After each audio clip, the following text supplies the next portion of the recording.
We'll be back in the morning when the sun starts to rise. So mama, don't stress your mind.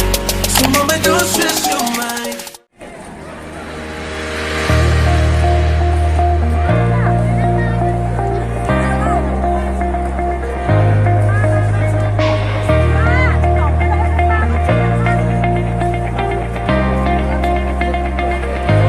อะไรไม่ได้บอก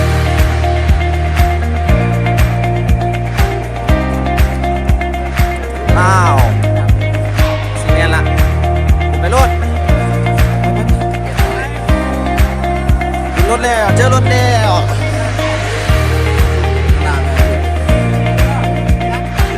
2,000 years later.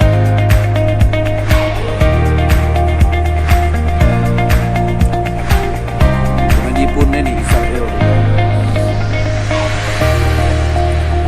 ญี่ปุ่นนี่ที่ตกหลายกว่านี้บอกเกาหลีนี่เกาหลีสิตกหลายกว่านี้วะ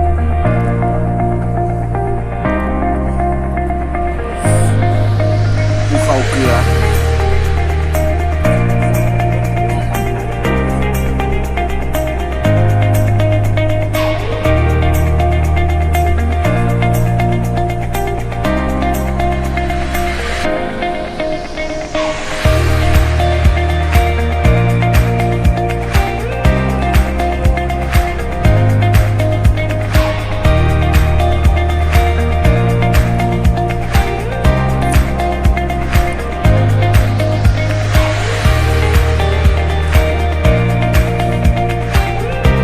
ก็ดาวได้เลยแน่นอน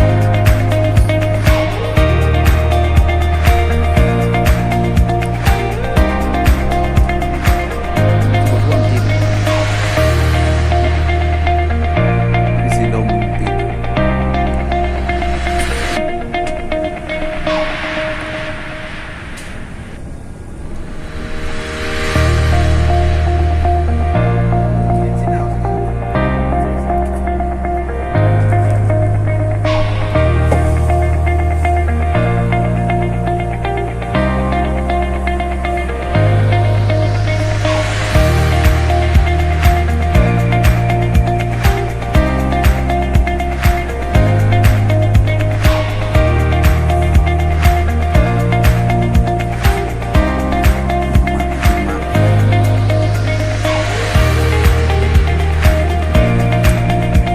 ไกลสิฮอดเลยไกลสามบนจอดรถอ่ะ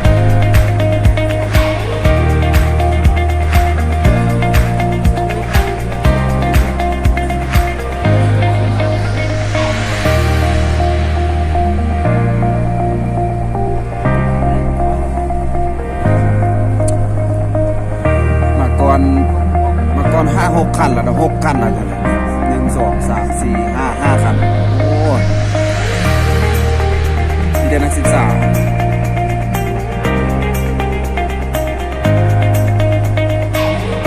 มีจากประเทศเป็น10 ประเทศใช่ไหม10 ปลายกว่าประเทศรวมอยู่ในนี้ก็มีไทยลาวครับเวียดนามเกาหลีเหนือกัมพูชาอินเดีย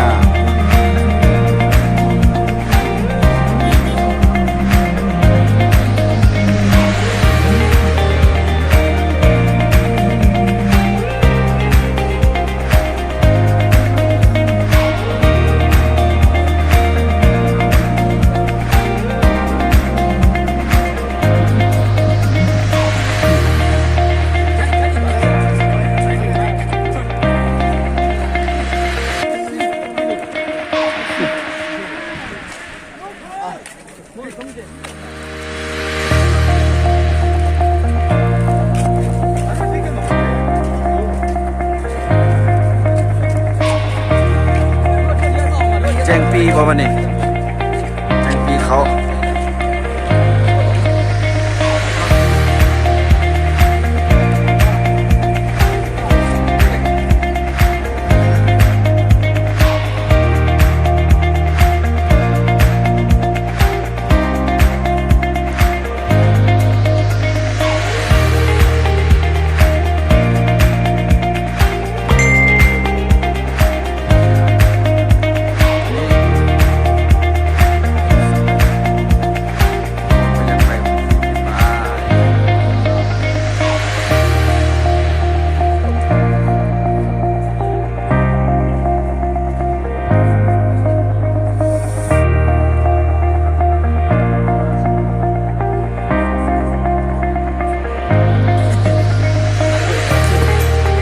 หลายโลอยู่เลยนี่ขึ้นมา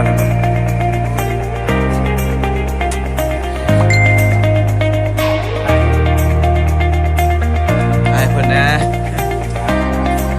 โอ้เสาเพิ่นเต็ม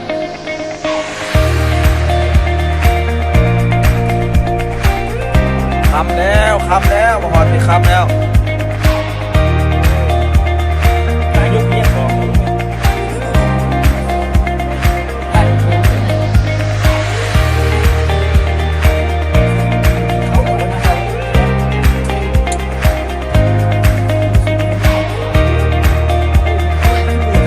มืดแล้วค่ำแล้ว โอ้โหผมเห็นแล้วมันกองผมอยากเห็นละ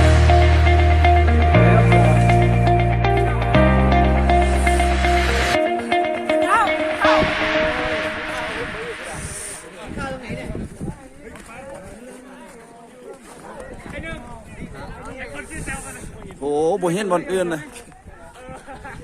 ยังไปใกล้บ่เห็นเลยโอ้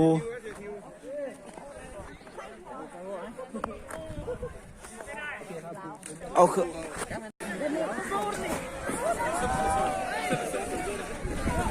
แดดออกแล้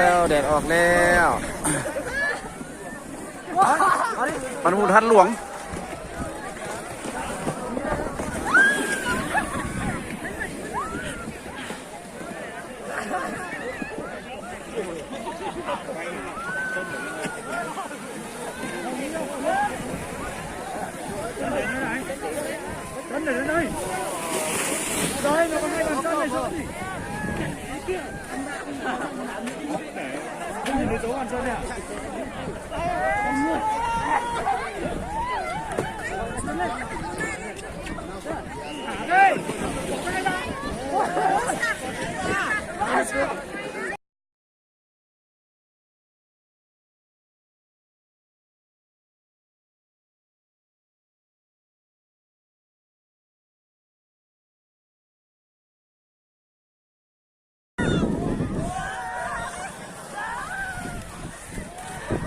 คนหลายขนาดม่วนอีหลี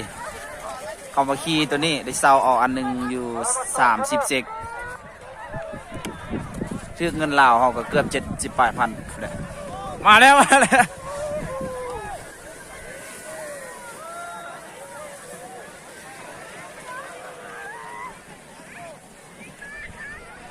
ขี่ลงไปก็สิยางขึ้นมาม่วนอีหลีเด้อ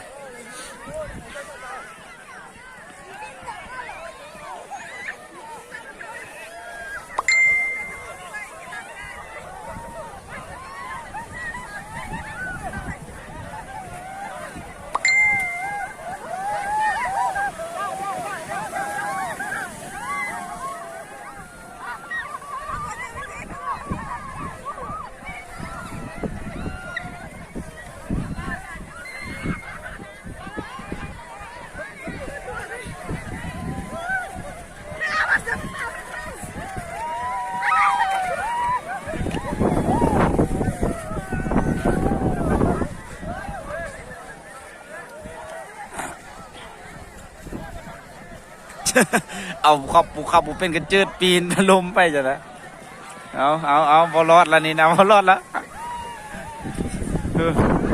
มันแตกซะกันแล้ว But if you ever fall down straight to the bottom and you can't get back where you started any place รวมๆแล้วอยู่นี่บุตรกว่า15ประเทศทั้งนี้คนประเทศเขาเจ้าพร้อม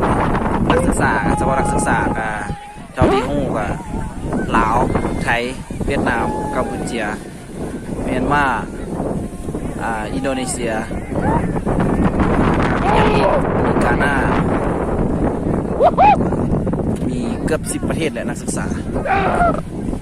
วันนี้เขาเปิดทัวร์เที่ยวนักศึกษาเขาจะเก็บคนละ250เซกเกลต่อคนหนึ่งคุ้มค่าเลยดอกคำไม่ต้นทอง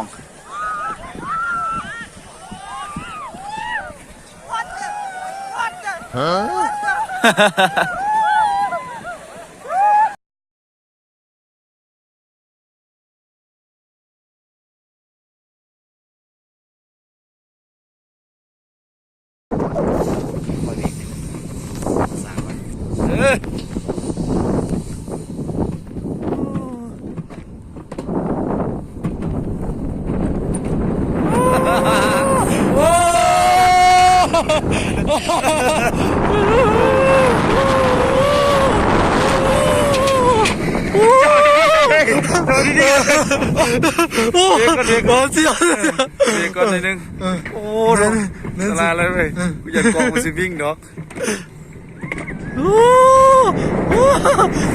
เขาโค้งสปีดไปเนาะ